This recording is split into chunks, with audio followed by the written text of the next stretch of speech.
What's up, YouTube? How you guys do? What they do? This is the day the Lord has made. We're going to be glad to rejoice on this rainy day. Halle, halle. Yeah, it's raining here, and I didn't have to go to work today anyway because this conference or what have you. And being a sub teacher, I don't have to partake in it. Now, many years ago, I did partake in parent teacher conference when I was a long-term sub. Because I was the only teacher and main teacher at that particular point. So there were times where I had to partake in it. Um, and honestly, I really didn't have a lot of parents to come to a parent-teacher conference when I had to do it, because throughout the week I would let them know how their kids was, what they needed to work on, and so forth. So usually by that time, they would have already known, okay, this child needs to work on this, and that. That's just me. Every teacher ain't like that, okay? Every teacher ain't like that, child. But anyway, updates. Y'all know about my thyroid situation, right? And so you know that I'm looking for a thyroid removal. Y'all may can actually see the border. Can y'all? Y'all should be able to see, like, this is the right side. This is the left. You kind of see? You see how I'm pressing on my right side? Look at my right. My right side. And then look at my left. Right, left. So this is where it's protruding it right here. So, yeah.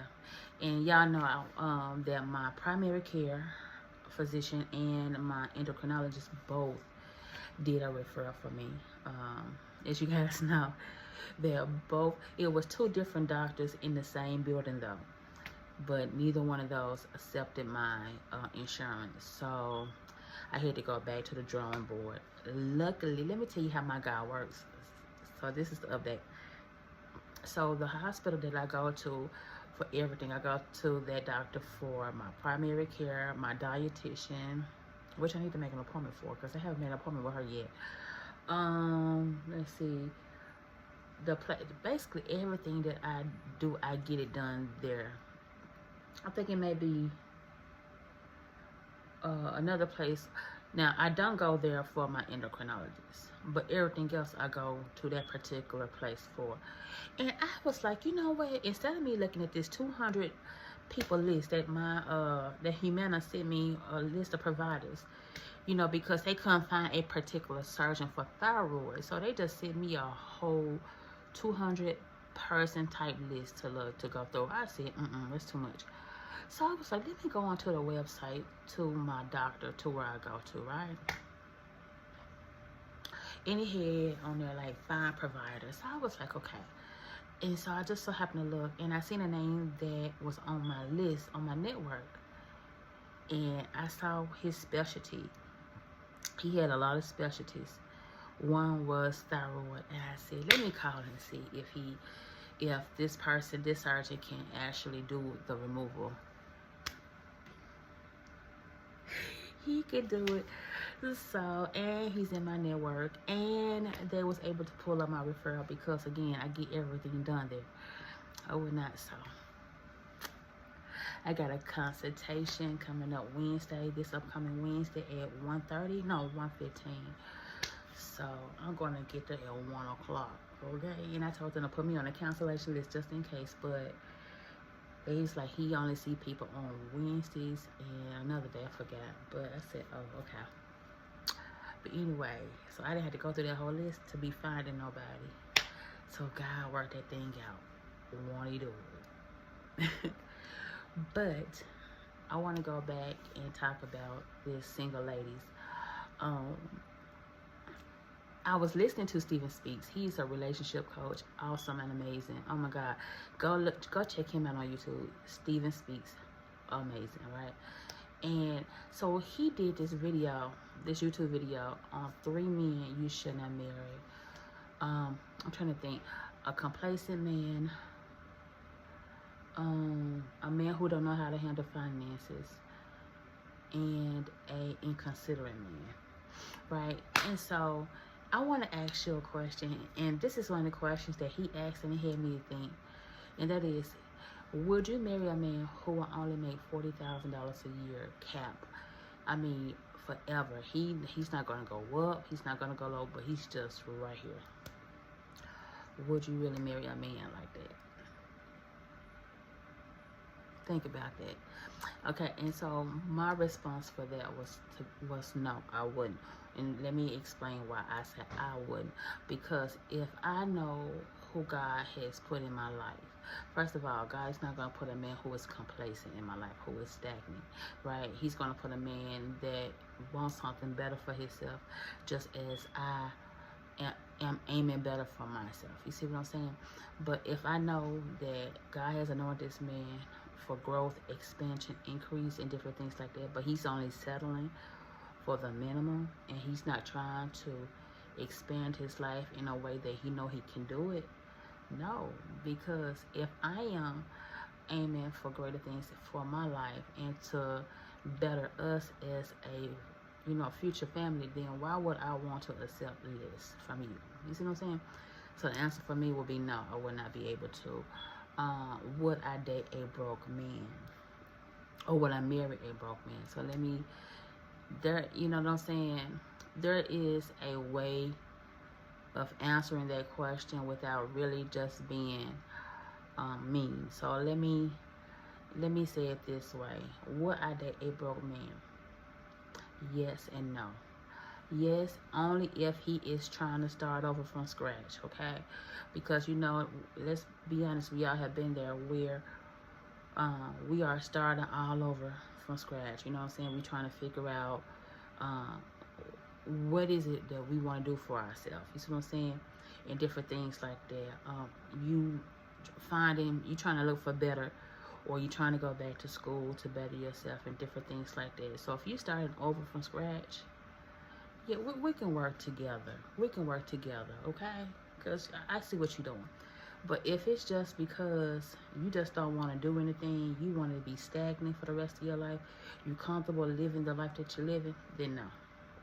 I cannot do that. Will not. Will I marry a man who don't know how to handle money? Listen, I'm not an expert in handling finances. I'm still praying, asking God to help me in that area.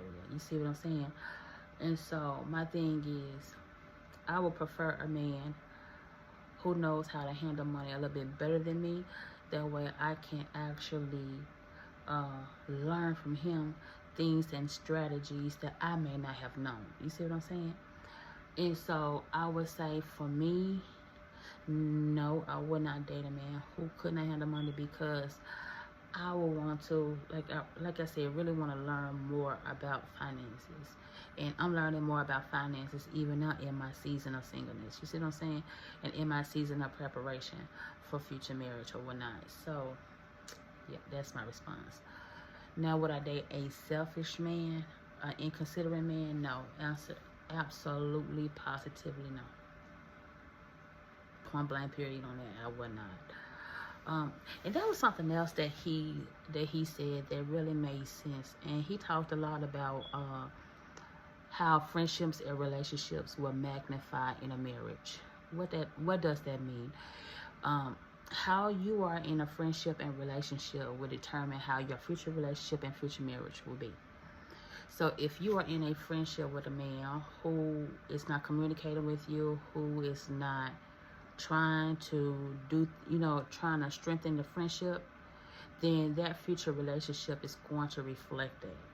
If it's in a relationship and things like that is happening, it's going to reflect in the marriage. You see what I'm saying?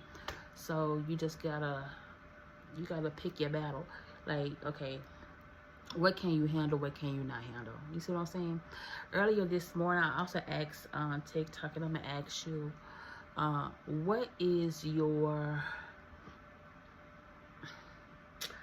I'm trying to think. Oh, and I left my notes in the front room. I don't feel like going to get it. I'm trying to think of the question that I asked early this morning, y'all. It was about the different types of marriage. What is the different types? Well, okay, so there is different types of marriages, okay? You got the spiritual marriage. Spiritual marriage is where you and yours want to focus wholeheartedly on God. You want to build your relationship on God. You want to work in ministry and different things like that. Then you have the compassionate marriage. The compassionate marriage is where it's basically focused off of romantic love and physical attraction.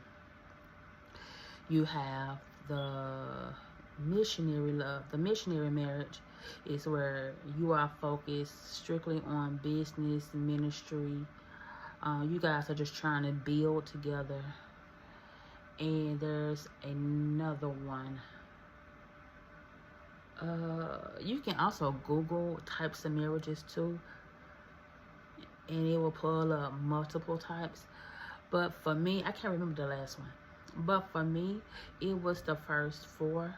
The last one I can't think of, and the reason why is because one, I do want a man of God who is spiritual minded, who has a spiritual mindset, who has a godly mindset, right? Godly mindset, Jesus Christ mindset, who knows Jesus, who knows how to have a relationship with Jesus, who already have a relationship with Jesus, and so forth, right? And I want a man who is compassionate, who is romantic, because I'm a hopeless romantic, okay? I love to be romantic for my man. I want my man to be a romantic for me. You see what I'm saying? And I definitely want to be physically attracted to him, not just his appearance, but his heart, his spirit, his soul, and his mind, right?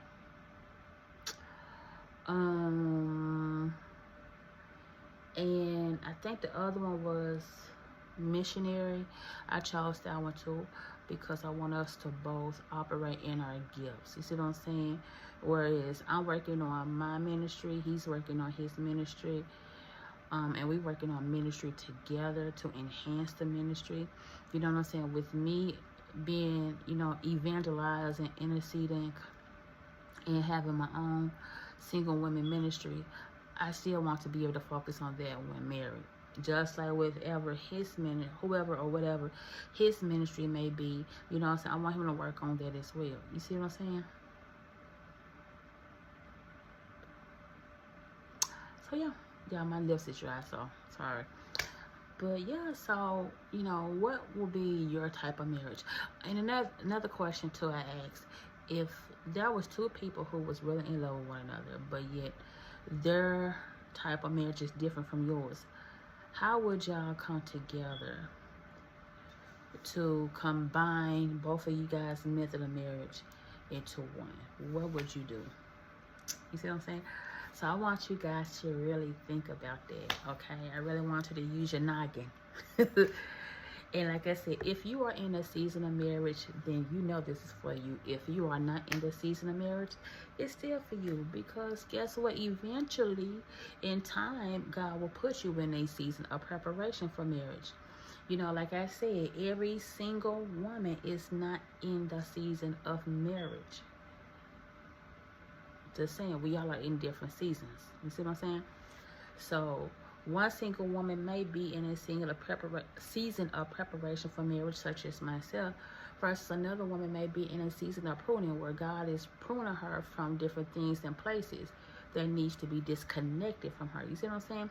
Another single woman may be in a season of growing, where God wants to mature her in certain areas. Another one may be in a season of being slowed down. Like, you moving too fast, sis. I need for you to slow down. Sit your tail down. You see what I'm saying? So there's different seasons for different people, for different single women. But I still want you guys to use your noggin and think about those questions. Today, though, what I'm going to do today is I probably end up going to the gym today for a moment, because it's raining. It was raining outside, so me walking like that, unless it start raining. If it start raining, I may do some walking if it's not raining, but I don't know yet, because I haven't been to the gym since last Monday, because I've been walking. So don't think because I ain't been going to the gym like that I have not been active. I've been active. I've been walking. Okay, so when I'm not at the gym, I'm walking. But yeah, so I do got like I gotta go and get some cake. Yeah, I can't wait for my husband to fill up my tank, because your girl needs some deliverance with it, y'all. Yeah, but I do need to go and get some gas today, and I need to go and do one other errand, and then I'm gonna probably walk or go to the gym, whichever one. But yeah, and that's pretty much it. I got homework I gotta come home and do. For sure. I got homework. So yeah. And I need to talk to God about something too. So I actually might well go to the park because yeah, I need to talk to my God. I need to talk to my Jesus. We need to have a daughter and father talk, okay? A Jesus and, or some people may call him Abba. There's been times where I called him Abba, and I never had called him Abba. Abba means father, by the way, but that was the time where I called him Abba. I was like, oh, look at me calling you something I ain't never called you. But yeah, I got me some new crochets. It's going to be delivered from Amazon. They are purple and black. I never had purple and black, so I'm excited about it. Now, pink, I had pink, purple, and black before. Y'all see me with that, but honestly, with pink and black, honestly, pink is my favorite color. That's the funny part about it. But pink, for some reason, just don't bring out my complexion like that. So I won't too quickly wear pink like that. But purple, I never had purple and black before, so I want to see, because purple is a little bit darker shade for me. So I'm gonna see how that looks on me. So yeah, because I want my hair done I want my hair done for next month or whatnot. But yeah, so I'm just excited though. I'm excited that I finally got a surgeon. I finally got a surgeon that can do this thyroidectomy. I'm excited about that because I've been praying about it. I've been seeking the hand of God about it.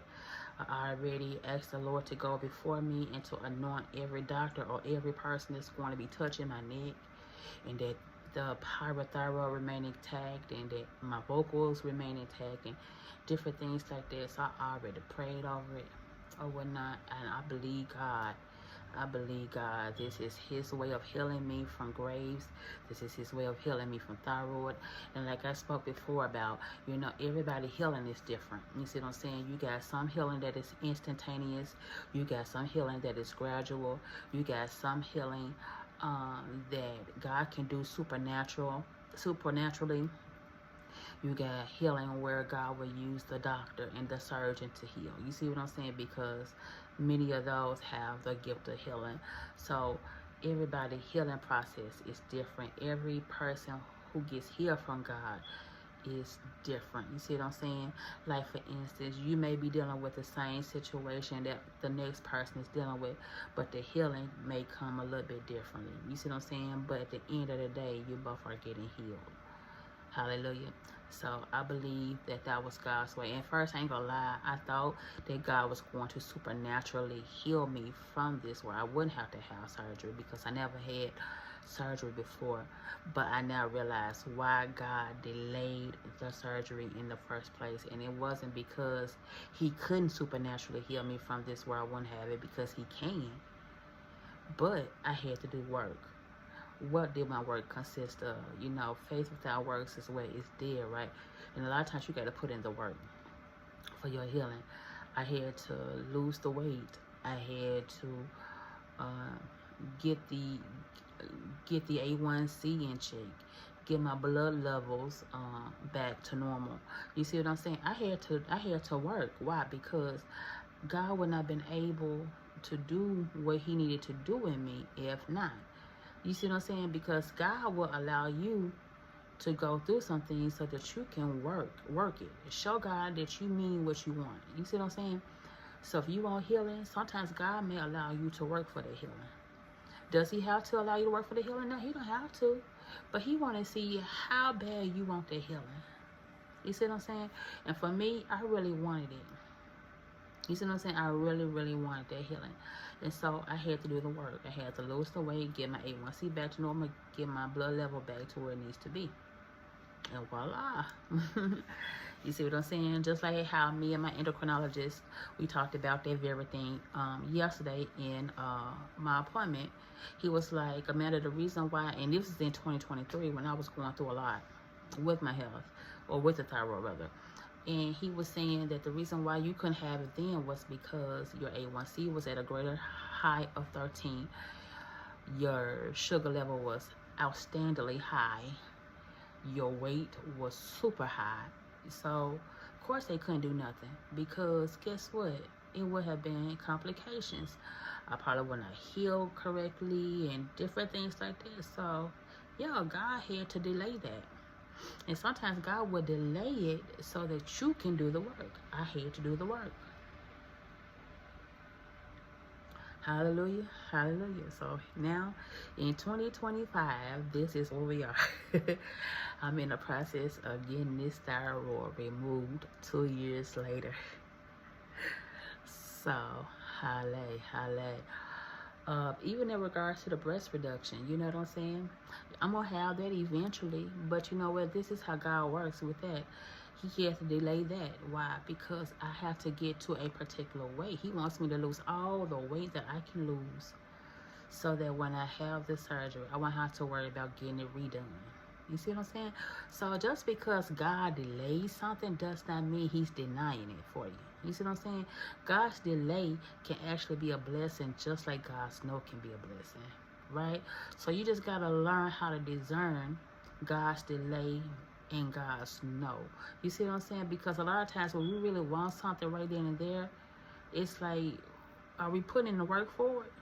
Or we just want God just to be God, like a genie in a bottle, and be like, click his fingers and guess what, it happens. Because it's just not how things work, right? It's like a relationship wise, right?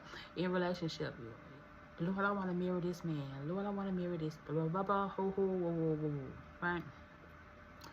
Question, have you looked at how things are going in their friendship and relationship? You see what I'm saying? Are y'all communicating? Are y'all doing things for one another? Are y'all building each other up? Like, what are you doing? And if the answer is no, then it may be why God's like, oh, no, I can't let them two get married right now because they need to work on it. You see what I'm saying? Are you willing to put in the work? Gotta put in the work. I'm trying to think. Another thing, too, I would want to encourage you ladies dealing with friendships and relationships, and if you are in the season of preparation for marriage, get in your word. Get in your word, okay? Get in your word, because it's 12 o'clock. Yeah, I'm doing intermediate fasting where I don't eat from 8 p.m. to 12 p.m. and it's 12 o'clock. I ain't drunk no water. I haven't ate nothing. So, yeah. But anyway, get in the word. I was reading Proverbs. What was it? Wait a minute. Was it Ephesians 4? Yeah, I was reading Ephesians 4. And I'm about to paraphrase this. But basically it says, don't let unwholesome talk come from your mouth, but to build one another up. So you definitely want to make sure that your relationship and friendship, that you guys are building one another up, you are encouraging one another, and that you are helping one another. All right. Well, guys, I guess that's it for today's vlog. It's you got a nice little segment here, you know. Today, your girl been posting consistently. Hallelujah. Alright, so don't forget to like, comment, and hit that subscribe button for your girl for the one time. Remember what I said, sis. Start thinking about those questions that I asked, okay? Use your noggin. Peace.